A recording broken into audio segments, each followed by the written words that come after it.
أعوذ بالله من الشيطان الرجيم. بسم الله الرحمن الرحيم. السلام عليكم ورحمة الله وبركاته. إن الحمد لله نحمده ونستعينه ونستهديه ونستغفره ونعوذ بالله من شرور أنفسنا ومن سيئات أعمالنا.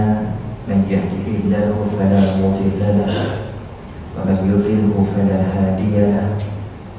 أشهد أن لا إله إلا الله وأشهد أن محمدا عبده ورسوله. اللهم صل على سيدنا محمد وعلى آله وأصحابه أجمعين. سبحانك لا علم لنا إلا ما علمتنا إنك أنت العليم الحكيم. رب اشرح لي صدري ويسر لي أمري واحلل عقدة من لساني يفقهوا قولي.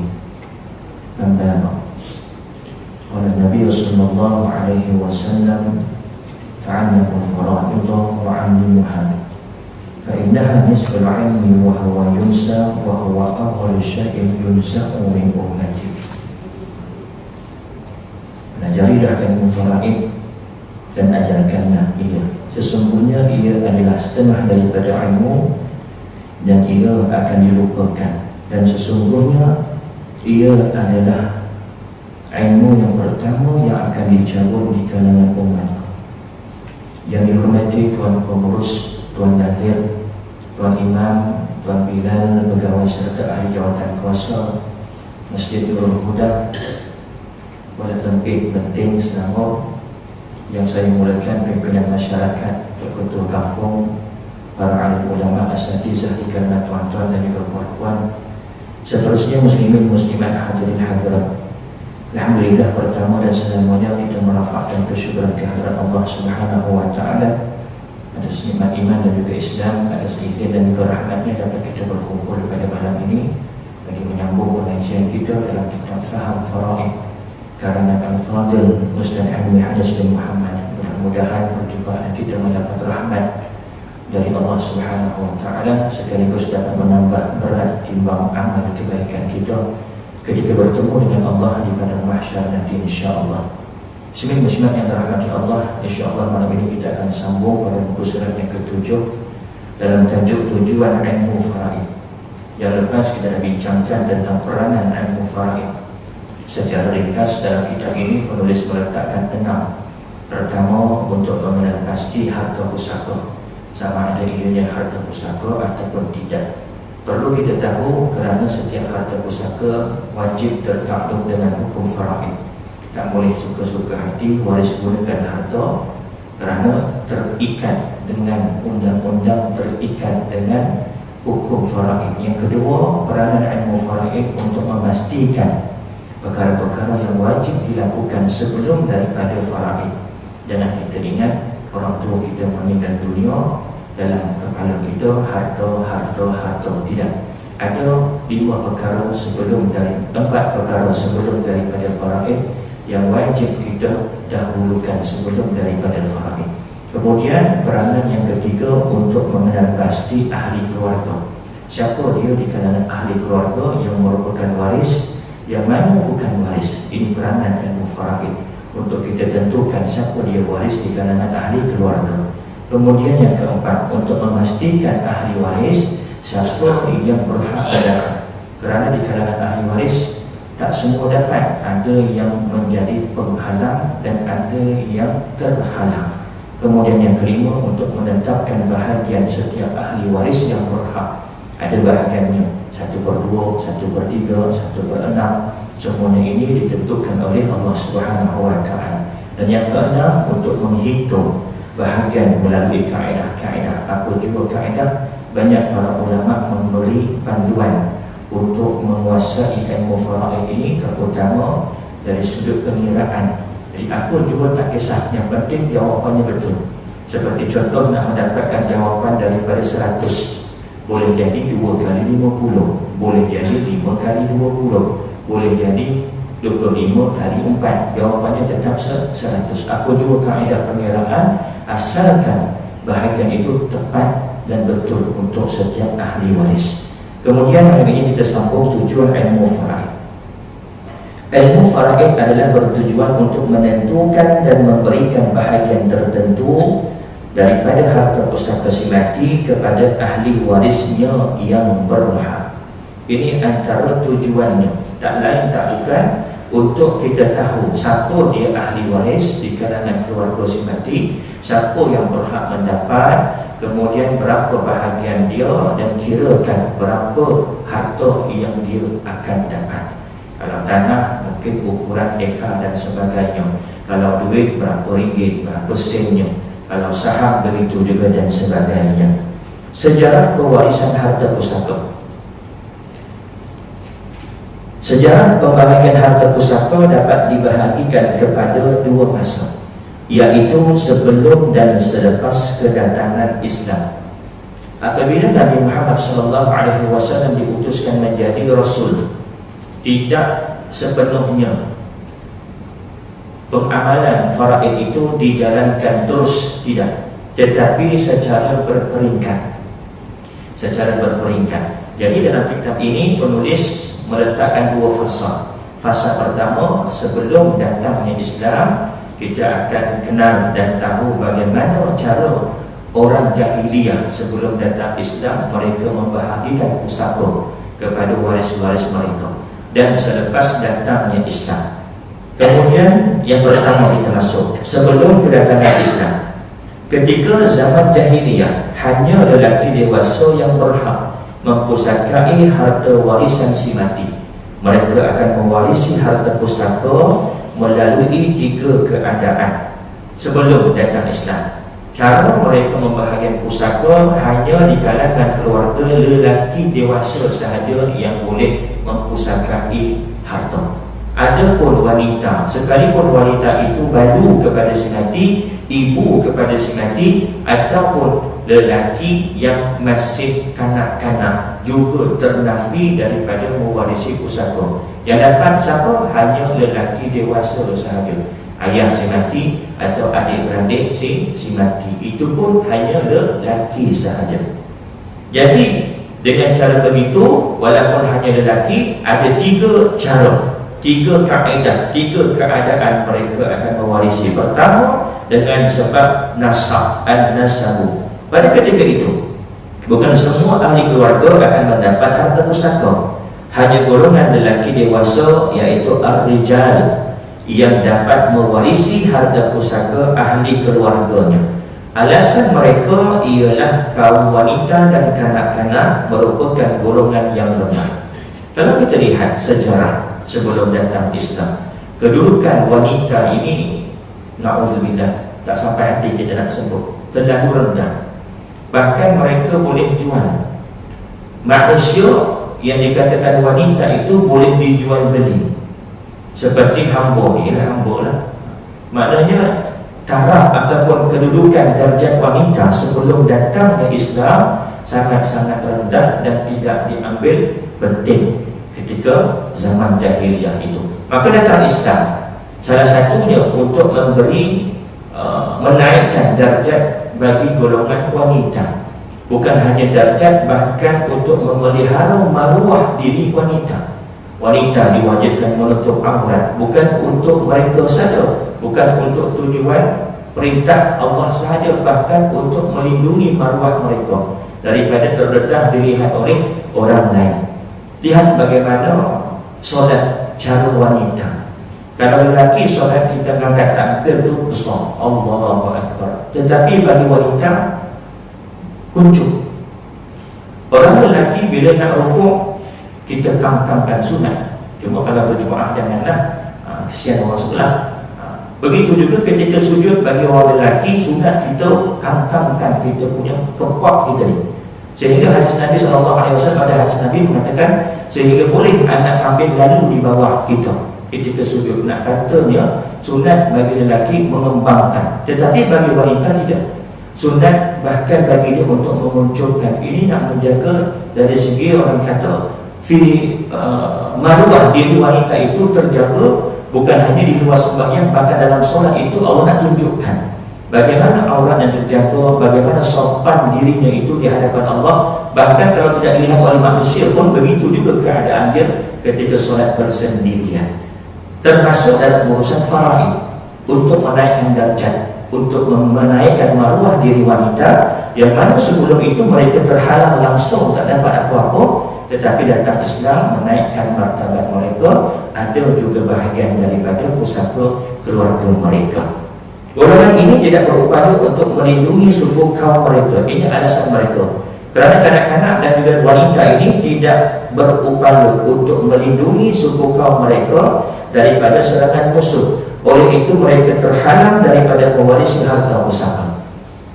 Oleh sebab itu hari ini kalau ada di kalangan NGO ke mana-mana persatuan ke, wanita-wanita ini memperjuangkan hak sama rata, terutama dalam bab faraid ini, kenang balik bagaimana keadaan pembahagian pusaka sebelum datangnya Islam.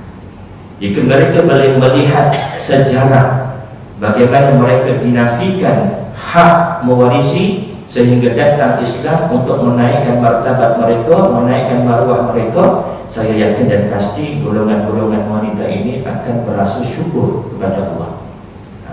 Dari segi tanggungjawab pun dah berbeza. Dan bagi contoh, seorang lelaki meninggal dunia, ada seorang ayah, ada seorang ibu, ada adik-beradik. Lelaki ada, perempuan ada. Maka dalam faraid, ibu akan mendapat 1/6. Ayah akan dapat asabah, kerana si mati ni tak ada anak. Adik-beradik dapat tak? Adik-beradik tak dapat. Walaupun adik-beradik ada 2 orang, 3 orang, tapi kalau adik-beradik seorang, ibu dapat 1/3, bapa dapat asabah 2/3. Tapi disebabkan adik-beradik si mati ni ada lebih 2 orang, ambillah 5 orang adik-beradiknya, dan maksud si mati ni 6 orang. Ada 5 orang adik-beradik, maka ibu akan mendapat 1/6. Bakinya 5/6 untuk bapa. Ibu ini, ibu si mati ini, 1000 tu memang khas untuk dia. Dia boleh guna sebebas-bebasnya. Dia nak beli gincu ke, dia nak beli makeup ke, dia nak beli barang perhiasan dia ke, gelang ke, emas ke, kerana dia tidak dipertanggungjawabkan. Dia tak ada tanggungan. Berbeza dengan ayah. Ayah, contohlah harta senati ada 6,000. Ibu dapat 1,000, ayah dapat 5,000. Daripada 5,000, ayah ni silap-silap 1 sen pun dia tak merasa. Sebab apa? Sebab dia nak menanggung isteri dia nak menanggung anak-anak dia, adik-beradik si mati yang lain ini. Mungkin ada yang bersekolah, silap-silap tak cukup. 5,000 itu lagi-lagi nak buka sekolah, lagi-lagi anak masuk asrama, anak masuk universiti. Semuanya ini di bawah tanggungjawab suami, di bawah tanggungjawab ayah. Ini hikmah di sebalik pensyariatan ketetapan Allah Subhanahu wa taala. Kenapa yang didapat lebih, kenapa didapat sikit? Allah Maha mengetahui, Allah lebih tahu di mana keperluan hamba-hambanya. Bangsa Arab ketika itu mengatakan, adakah patut kami memberikan harta yakni warisan kepada orang yang tidak tahu menunggang kuda? Merujuk kepada wanita pada ketika itu dan juga kanak-kanak. Jadi sinonim orang yang pandai dan mahir menunggang kuda, mahir memanah ketika itu di kalangan lelaki dewasa. Tidak pandai memegang pedang dan tidak mahir bertarung dengan musuh. Adakah patut kami memberikan harta kepada mereka? Tak patut. Ini anggapan mereka sebelum daripada datangnya Islam. Oleh sebab itu, hanya lelaki dewasa sahaja yang dapat atas sebab nasab keturunan. Kemudian, namun begitu, mereka masih memelihara kebajikan isteri yang kematian suaminya dengan memberikan nafkah daripada harta arwah suami kepada isteri tersebut selama setahun, ibarat macam berkabung iddah wanita pada ketika itu kematian suami selama setahun, diberi nafkah, makan, pakai, kemudian tempat tinggal. Oleh siapa? Oleh keluarga lelaki si mati ini yang dewasa, kerana semua harta diambil oleh mereka. Cuma dia akan bagi dari sudut memelihara kebajikan saja, bukan sebab hak dia sebagai isteri kepada si mati. Tempoh tersebut adalah iddah bagi mereka ketika zaman itu dan juga ketika permulaan Islam. Setelah ini, hukum bagi tempoh iddah tersebut dimansuhkan dengan ayat A'udzubillahi minasyaitonirrajim, walladzina yutawaffawna minkum wa yazaruna azwajan yatarabbasna bi anfusihinna arba'ata ashhurin wa ashra, yang bermaksud dan orang-orang yang meninggal dunia di kalangan kamu sedangkan mereka meninggalkan isteri-isteri, hendaklah isteri-isteri itu menahan diri mereka, yakni beriddah selama 4 bulan 10 hari. Surah Al-Baqarah ayat 234. Bab iddah banyak panjang perbahasan. Iddah kematian suami 4 bulan 10 hari. Iddah perceraian salah satu kurung dalam keadaan mengandung sehingga melahirkan atau keguguran, dalam keadaan haid 3 kali suci, dalam keadaan menopause atau tidak datang haid dalam 3 bulan qamariyah. Ini tempoh iddah. Faraid ini tuan-tuan, dia bukan satu ilmu yang hanya kita bincangkan tentang pusaka semata-mata, tidak. Dalam faraid ini dia banyak mengaitkan ilmu-ilmu yang lain. Seperti contoh ilmu kedoktoran. Nanti kita akan bincangkan anak dalam kandungan adakah waris ataupun tidak. Ilmu-ilmu yang berkait dengan jual beli, adakah harta yang telah digadaikan dikira pusaka ataupun tidak. Ilmu-ilmu yang melibatkan dengan munakahat, talak, lepas tu rujuk dan sebagainya, semuanya ini ada kaitan dalam faraid. Kata Tuan Guru Ustaz Wan Abdul Halim bin Wan Harun, penasihat Pertubuhan Doa Faraid Malaysia, dia kata bagi dia, ini pendapat peribadi dia, ilmu yang paling susah bagi dia antara pakar rujuk peguam-peguam syar'i satu Malaysia. Banyak satuan-satuan pertubuhan peguam syar'i panggil beliau untuk buat seminar, bingkil dan sebagainya. Kata dia, ini pendapat pribadi dia, ilmu yang paling susah di dunia ini setakat ini yang dijumpa adalah ilmu falak. Falak memang paling susah bagi dia, kerana ilmu falak ini nak menentukan bila waktu masuk subuh, bila waktu zuhur, semuanya itu ada bacaan sudut dan sebagainya. Tetapi ilmu nombor 2 kata dia, yang paling susah adalah ilmu faraid. Sebab apa? Faraid ini bukan hanya kita cerita bab kira-kira saja, tidak. Nak menentukan waris itu banyak hukum-hukum, isu-isu, perkara-perkara yang terkait, dan semuanya itu boleh mempengaruhi keputusan faraid. Jadi ilmu faraid ini satu ilmu yang cukup besar, dan sehingga kan Nabi SAW mengatakan antara ilmu yang terawal dicabut di kalangan umatku. Kerana apa? Kerana susah. Kadang yang datang pun tak ramai. Sebab faraid itu pening ada juga. Kalau di sekolah tu, kalau tingkatan 6 setiap ada silibus faraid. Kalau di Azhar, di Universiti Azhar di Mesir, kalau saya ambil syariah tahun 3 ada subjek faraid. Memang subjek kegemaran saya, faraid buat kira-kira. Kalau sekolah menengah pun buat matematik ni mata pelajaran kegemaran saya, suka kira-kira. Mungkin itu antara salah satu faktor kenapa minat dengan faraid, sebab kita rasa benda itu mudah. Padahal bila kita dah ceburi, banyak punya bidang-bidang perkara-perkara lain yang berbangkit yang terkait dengan ilmu faraid. Kemudian dengan cara yang kedua, dengan cara sumpah setia dan pertolongan, al-halfu wal nusrah. Sumpah setia ialah suatu ikatan janji antara 2 orang lelaki dewasa yang tidak mempunyai hubungan kerabat. Pertama tadi dengan sebab nasab, abang boleh mewarisi adik, ayah boleh mewarisi anak. Ini sebelum datang Islam. Cara kedua dengan cara sumpah setia. Contohnya, mereka bersumpah untuk saling tolong menolong dan mempusakai antara satu sama lain. Di antara lafaz yang digunakan ialah darahku darahmu, kamu mewarisiku dan aku mewarisimu, kamu menolongku dan aku menolongku, dan sebagainya. Ibarat kita janji dengan kawan kita, kalau aku mati hartaku kau akan warisi, kau ambil. Tapi kalau kau mati, aku akan mewarisi seluruh harta kau. Ini dinamakan dengan sebab sumpah setia di kalangan 2 orang lelaki dewasa. Apabila kedua-duanya bersetuju dengan perjanjian tersebut, maka mereka saling bantu-membantu dan mewarisi antara satu sama lain. Kemudian kaedah ataupun cara yang ketiga, cara orang jahiliyah sebelum Islam mewarisi pusaka, iaitu dengan cara at-tabanni, iaitu dengan cara mengambil anak angkat. Maka dengan anak angkat itu dia ambil dia anak angkat itu boleh mewarisi harta dia. Di antara amalan golongan lelaki Arab jahiliyah ialah mengambil anak orang lain sebagai anak angkat mereka. Mereka boleh menasabkan anak itu kepada mereka sendiri, bukan kepada bapa sebenar anak itu. Ini sebelum Islam.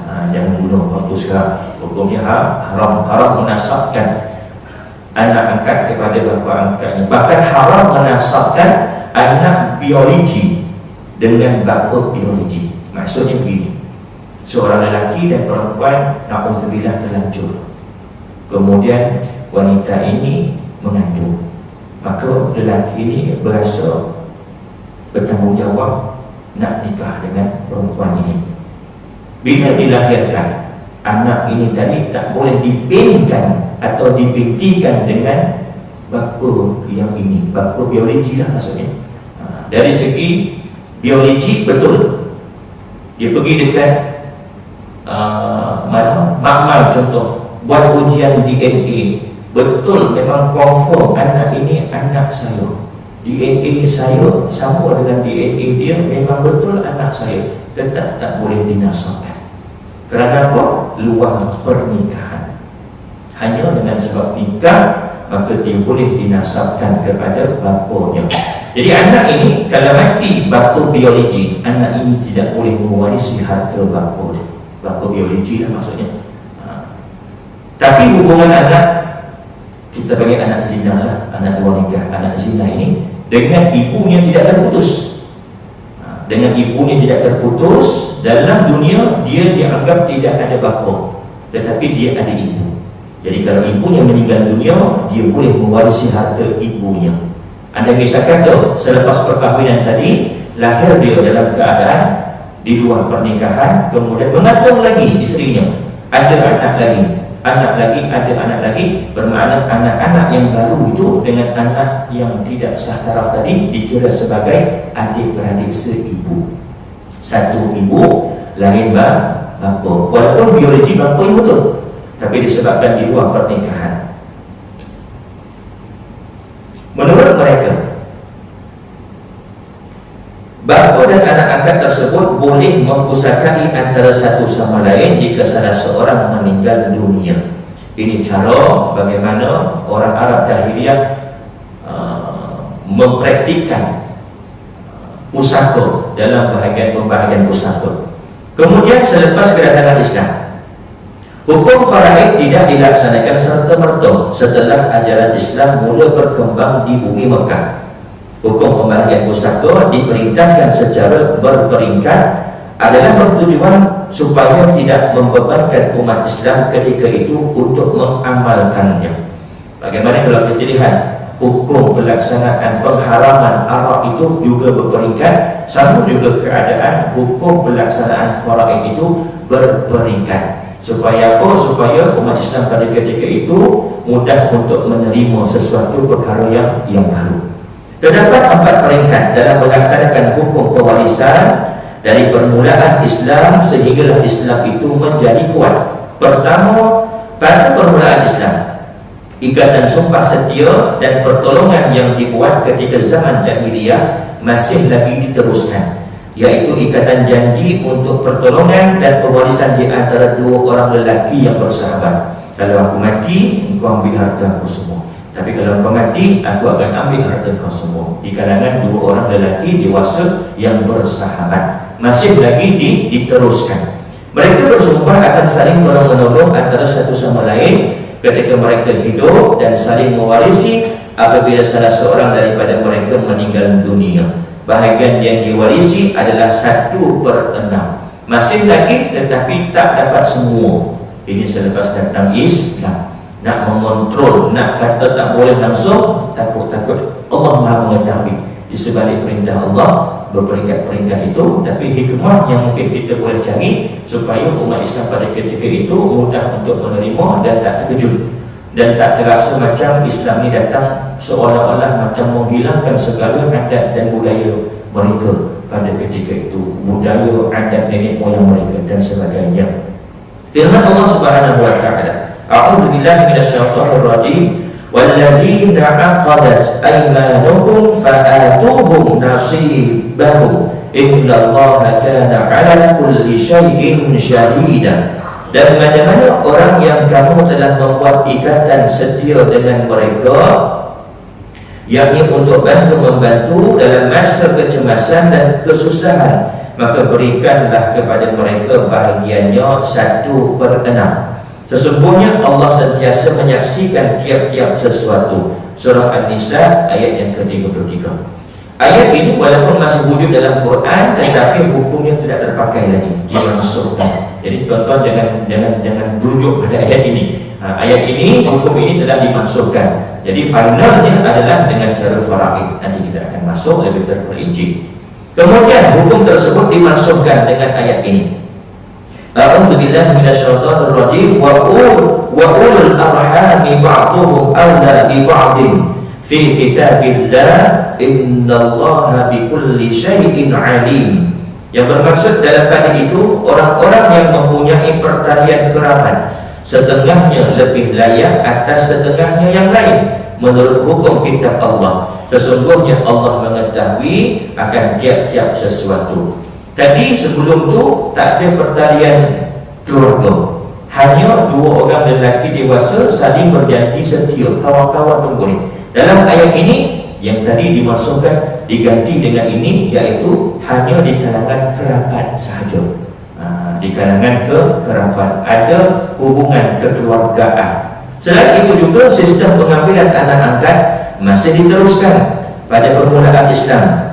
Dikisahkan bahawa Rasulullah SAW telah mengambil Zaid bin Harithah sebagai anak angkat baginda dan menamakan Zaid bin Muhammad. Amalan tersebut tidak berkekalan apabila Allah Subhanahu wa taala melarangnya. Dalam firman Allah Subhanahu wa taala, a'udzubillahi minasyaitonir rajim, ma kana Muhammadun aba ahadin min rijalikum walakin rasulullahi wa khataman nabiyyin wa kana Allahu bikulli syai'in alima. Bukanlah Nabi Muhammad sallallahu alaihi wasallam itu, yakni dengan sebab ada anak angkatnya yang bernama Zaid bin Harithah tadi, menjadi bapa yang sebenar bagi seseorang daripada orang lelaki kamu, tetapi dia adalah pesuruh Allah dan kesudahan segala para nabi. Dan ingatlah, Allah adalah maha mengetahui akan setiap sesuatu. Surah Al-Ahzab ayat yang ke-40. Dalam ayat ini Allah menegur Nabi Muhammad SAW supaya tidak menasabkan. Bila berlaku begini, jangan kita menganggap ini dalam bab akidah. Jangan kita menganggap Nabi pun buat salah juga. Tak, bukan begitu. Kerana para Nabi dalam akidah Ahli Sunnah wal Jamaah, mereka ini maksum, terpelihara daripada dosa. Cuma di sebalik hikmah kejadian ini, ia menjadi rujukan kepada umat sehingga hari kiamat termasuk kita. Rupanya Allah tidak benarkan untuk kita menasabkan anak angkat kepada bapa angkatnya. Menjadi petunjuk, menjadi contoh kepada umat. Peringkat kedua, pada peringkat ini hukum pewarisan dilaksanakan melalui persaudaraan antara dua orang sahabat daripada kaum Ansar dan Muhajirin. Ini berlaku setelah Rasulullah SAW berhijrah dari kota Mekah ke kota Madinah. Manakala bagi para sahabat yang tidak berhijrah, mereka tidak mempunyai hak pewarisan walaupun mereka terdiri daripada ahli waris yang hampir serta beriman. Ini peringkat yang kedua, iaitu hanya boleh diwarisi antara saudara Muhajirin dan Ansar. Kalau misal kata seorang sahabat itu berhijrah bersama Nabi ke Madinah, maka dia dikira sebagai Muhajirin dan akan dipersaudarakan dengan golongan Ansar, penduduk Madinah. Jadi antara mereka akan mewarisi antara satu sama lain. Seperti contoh, Sa'ad bin Rabi' dipersaudarakan dengan Abdurrahman bin Auf. Ini kisah Abdurrahman bin Auf. Dua-dua ini ada sejarahnya dalam faraid. Abdurrahman bin Auf ini seperti mana kita kenal, antara salah seorang sahabat yang dijamin syurga, antara salah seorang sahabat yang kaya. Sewaktu beliau belum berhijrah ke Madinah, beliau antara orang yang berharta dan kaya di Mekah. Tetapi ketika berhijrah ke Madinah, beliau meninggalkan segala kekayaan hartanya atas perintah Nabi untuk berhijrah ke Madinah. Dan dipersaudarakan, ditakhirkan dengan Sa'ad bin Rabi'. Ketika bertemu dengan Sa'ad bin Rabi', nak kata mereka ini dengan sebab ditakhirkan, dipersaudarakan oleh Nabi, hubungan mereka ini cukup rapat. Sehingga kata Sa'ad bin Rabi', wahai Sa'ad bin Rabi', aku lihat kau masih jomblo. Jomblo ni tahu, bujang, belum berkahwin. Aku ada 2 orang isteri. Kau pilih yang mana kau nak, aku ceraikan, kau kahwin dengan dia. Sampai tahap macam tu. Hubungan rapatnya Muhajirin dan Ansar sehingga kan sanggup menceraikan isteri dan dikahwinkan kepada saudaranya daripada Muhajirin, iaitu Abdurrahman bin Auf. Kata Abdurrahman bin Auf, dia menolak dengan cara baiklah. Besoknya Sa'ad bin Rabi' menunjukkan kepada Abdurrahman bin Auf, lihat ini semua kebun-kebun kurma, kebun-kebun tamar aku. Kau pilih, kau nak yang mana, aku akan bagi. Sampai tahap macam tu. Nak kata sayangnya dia hanya kerana dipersaudarakan oleh Nabi SAW, hubungan mereka itu terlalu rapat. Sehingga itu pada ketika ini yang mana meninggal dunia, maka yang takhirnya akan mewarisi harta antara satu sama lain. Dan Abdurrahman bin Auf juga menolak dengan cara baik. Cuma Abdurrahman bin Auf ini terkenal seorang yang bijak berniaga, orang bisnes. Dia cakap dengan Sa'ad bin Rabi', dia tak nak tanah, dia tak nak isteri, dia cuma nak minta sedikit duit untuk buat modal berniaga. Dan dia tanya di manakah pasar. Ini otak orang bisnes.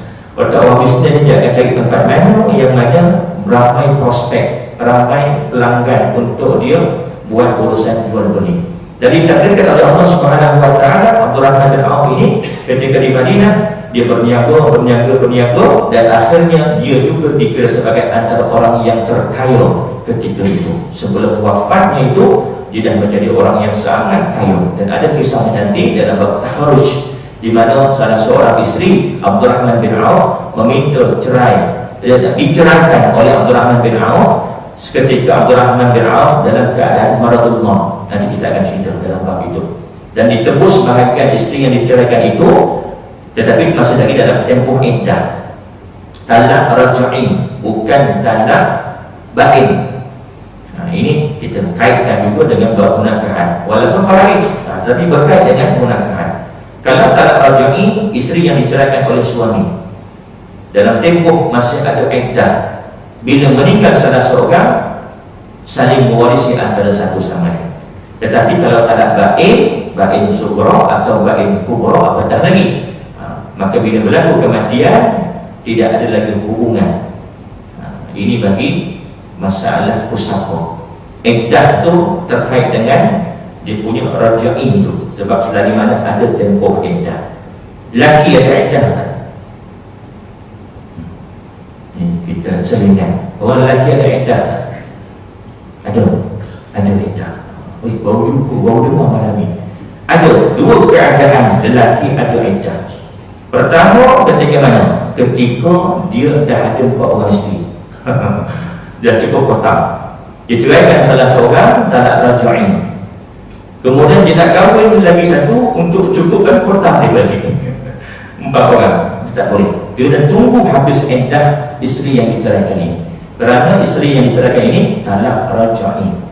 Bermakna ketika itu bagi orang yang menganggap, walaupun berada khilaf di kalangan ulama, ada iddah ataupun tidak. Bagi yang mengatakan ada, mengatakan iddah itu adalah tempoh menunggu. Tempoh menunggu. Bagi yang kata tak ada, sebab iddah ni tempoh untuk membersihkan rahim. Lelaki mana ada rahim, tapi tempoh menunggu tu ada bagi lelaki. Sebab apa dia kena tunggu habis iddah isteri yang diceraikan talak raj'i itu, baru boleh untuk dikahwin satu lagi untuk cukupkan tempat. Sebab kota lelaki 4 orang saja. Satu keadaan lagi, ketika mana dia berkahwin dengan seorang perempuan, kemudian diceraikan perempuan tersebut dengan cerai raj'i juga. Dalam tempoh iddah itu masih ada, dia tak boleh berkahwin dengan kakak atau abang perempuan tadi, abang atau kakak isteri. Dia bukan bekas, masih isteri lagi, kerana masih lagi dalam tempoh iddah.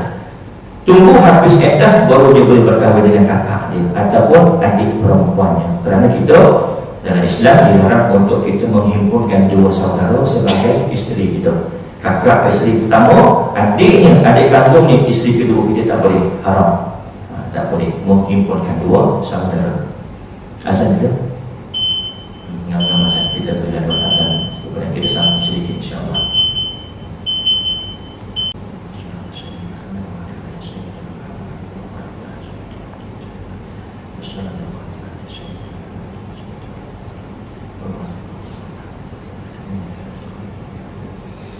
Sebelum kita sambung, ada soalan tak? Takut nanti lepas sambung ada soalan break masuk lagi. Kalau ada soalan, kita buat soalan jawab mungkin dalam sekitar 5 ke 10 minit insyaAllah. Ada soalan? Tak ada, faham semua, alhamdulillah. Kita sambung sikit ya, 5 ke 10 minit insyaAllah. Pada peringkat ini, hukum pewarisan dilaksanakan melalui persaudaraan antara dua orang sahabat daripada kaum Ansar dan Muhajirin. Ini berlaku setelah Rasulullah SAW berhijrah dari kota Mekah ke kota Madinah. Manakala bagi para sahabat yang tidak berhijrah, mereka tidak mempunyai hak pewarisan walaupun mereka terdiri daripada ahli waris yang hampir serta beriman. Firman Allah Subhanahu wa taala, "A'udzubillahi minasyaitonir rajim. Innal ladzina amanu wa hajaru wa jahadu bi amwalihim wa anfusihim fi sabilillah wal ladzina awaw wa nasaru ulaika ba'duhum awliya'u ba'd wal ladzina amanu wa lam yuhajiru ma lakum min walayatihim min syai'in hatta yuhajiru."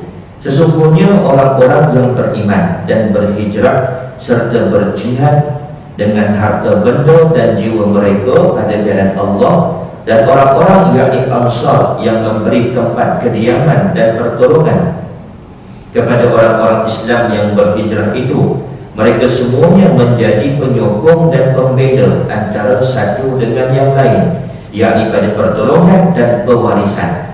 Dan orang-orang yang beriman yang belum berhijrah, maka kamu tidak bertanggungjawab sedikit pun untuk membela mereka sehingga mereka berhijrah. Surah Al-Anfal ayat 72.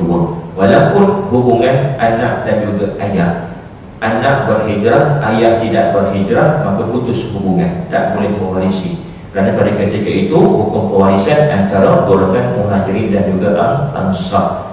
Diceritakan bahawa seorang sahabat baginda sallallahu alaihi wasallam yang bernama Zubair Al-Awwam daripada golongan Muhajirin dipersaudarakan dengan sahabat bernama Ka'ab bin Malik daripada golongan Ansar. Ketika peperangan Uhud, Zubair berkata, jika Ka'ab bin Malik mati, tidaklah ada warisnya di dunia ini melainkan dia, iaitu Zubair.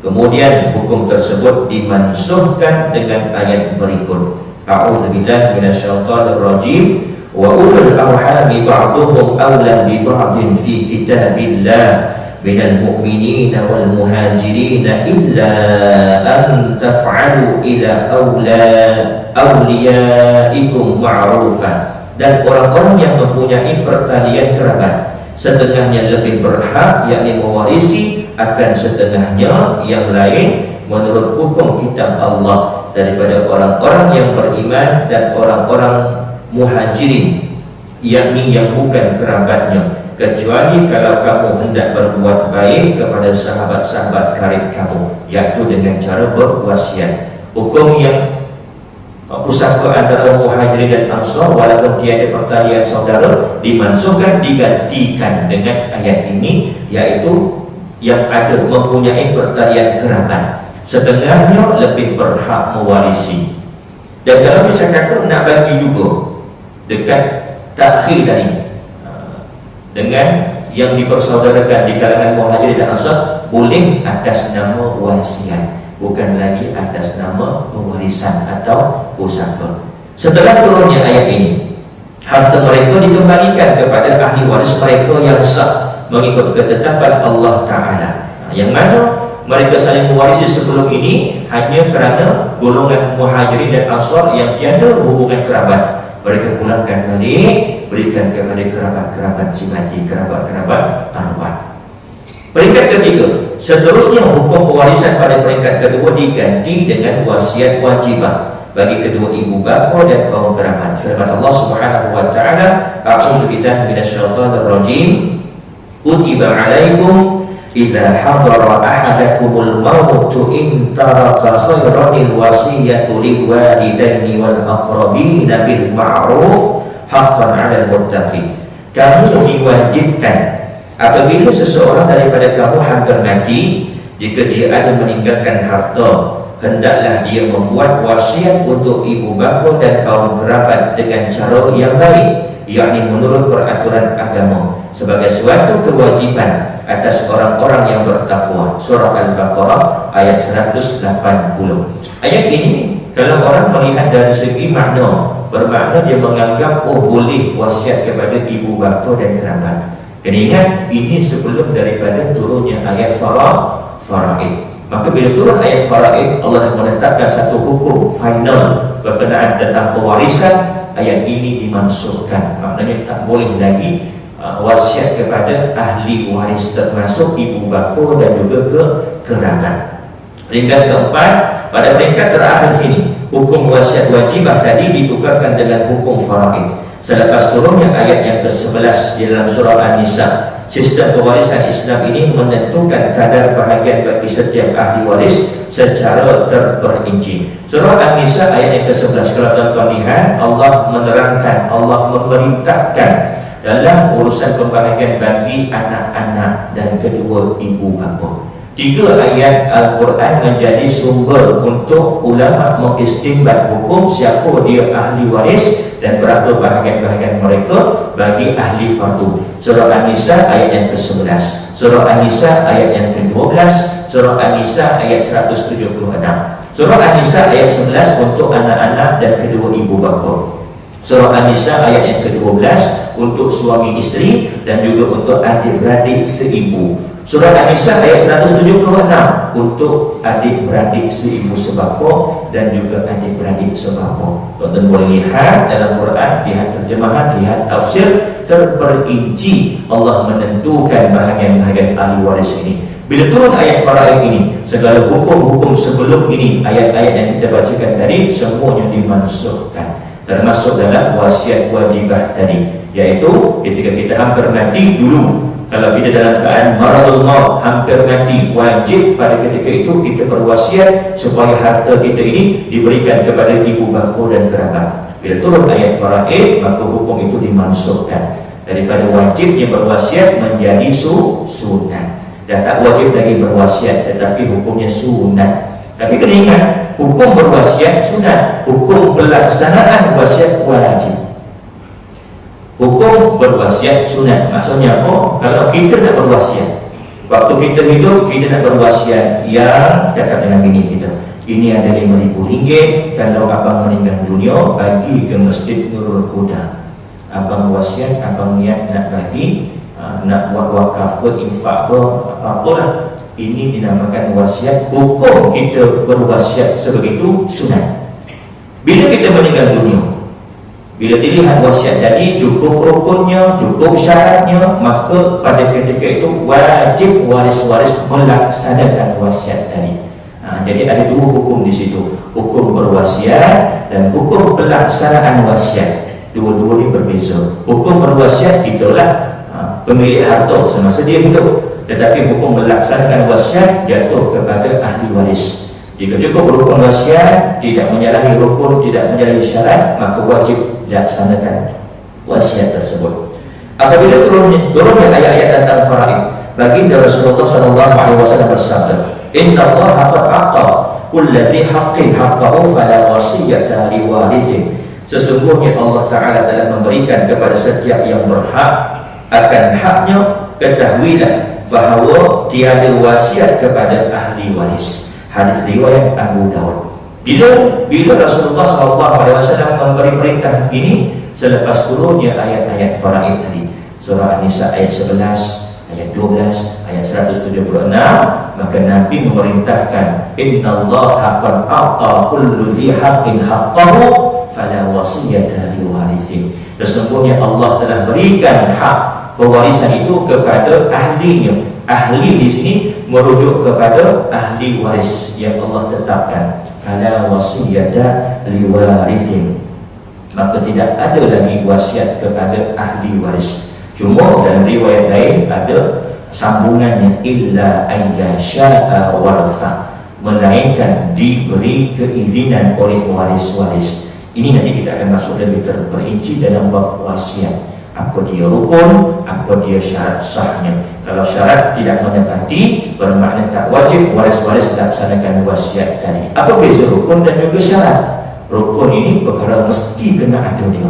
Kalau tak ada, tak sah, dan dia sebahagian daripada ibadat tersebut. Syarat perkara yang mesti kena ada juga, tetapi dia bukan sebahagian daripada ibadat tersebut. Nak mudah faham, ibarat solat, ada rukun, ada syarat sah. Apa dia rukun? 13 lah. Diri betul, baca Fatihah, rukuk, i'tidal. Satu pula tak sah sembahyang, kerana semuanya mesti kena ada. Apa dia syarat sah? Berwuduk. Adakah wuduk sebahagian daripada sembahyang? Tak. Tetapi syarat untuk sah sembahyang wuduk. Sama juga wasiat, ada rukun, ada syarat. Sama juga hibah, ada rukun, ada syarat. Dan kebanyakannya itu ada rukun dan juga syarat. Rukun khutbah, syarat sah khutbah, rukun, semuanya itu ada kaitan. Cuma beza apa dia rukun dan juga syarat. Rukun ini sebahagian daripada ibadat, syarat bukan sebahagian. InsyaAllah tajuk hukum faraid kita akan sambung pada perjumpaan akan datang bulan hadapan, hari Jumaat minggu yang pertama. Ya, cukup sekali itu. Yang baik itu datang daripada Allah, dan kurang-kurang itu datang daripada kelemahan diri saya mohon maaf, mohon ampun. Andai kita salah bahasa dan guru sekali tuan-tuan dan juga puan-puan, tidak tangguh dengan tasbih kafarah dan salawat Rasul. Subhanakallahumma wa bihamdika, asyhadu an la ilaha illa anta, astaghfiruka wa atubu ilaik. Bismillahirrahmanirrahim. Wa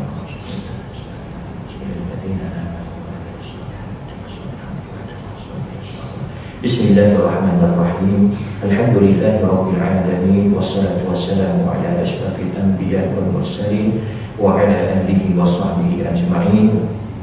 Allahumma faqihna fid din wa 'allimna at-ta'wil wahdina siratal mustaqim, siratal ladzina an'amta 'alaihim minan nabiyyin was-siddiqin wasyuhada'i was-shalihin. Allahumma arina al-haqqa haqqan warzuqna ittiba'ah wa arina al-batila batilan warzuqna ijtinabah. Allahumma inna na'udzubika min 'ilmin la yanfa' wa min qalbin la yakhsha wa min nafsin la yashma wa min da'watin la yustajabu laha. Rabbana atina fid dunya hasanah wa fil akhirati hasanah wa qina 'adzaban nar. Wa sallallahu ala sayyidina Muhammad wa ala alihi wa sahbihi wa baraka wa sallam. Walhamdulillahi rabbil alamin. Assalamualaikum warahmatullahi wabarakatuh.